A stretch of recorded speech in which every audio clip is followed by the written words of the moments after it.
Happy Sunday morning. Kirsten and I had the opportunity on Friday evening to teach a writer's workshop. We had about 15 to 18 people come and participate in the workshop. We had a great time, and the people who came said that they learned so much and left with some great ideas and a lot of inspiration for creativity, which is exactly what we were going for.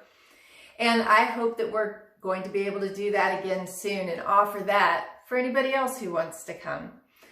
But I was reading Paul's letter to Titus this morning, and this is what Paul wrote. He, meaning Jesus, gave his life to free us from every kind of sin, to cleanse us and to make us his very own people, totally committed to doing good works. And as I was reading that, I was thinking, well, what keeps us from being totally committed to doing good works? And oftentimes our lives get busy. We allow our lives to get busy and we get distracted, and we don't make pursuing God our priority. And anytime that we don't make pursuing God our priority, we lose a sense of respect for the Word. We don't spend as much time in it as we need to.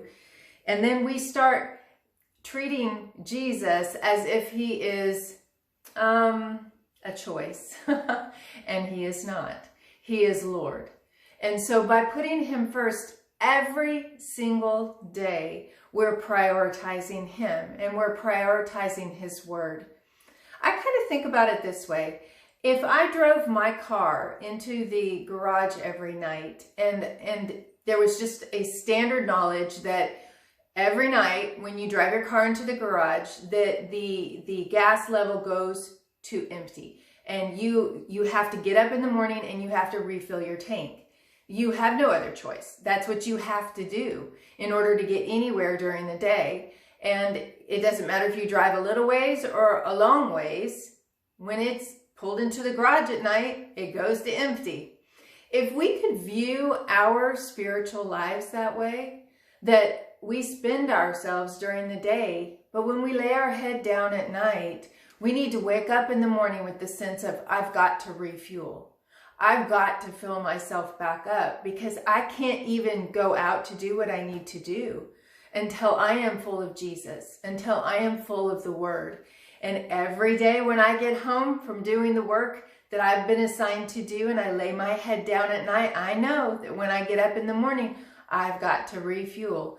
How our lives would be so different if we lived by that principle.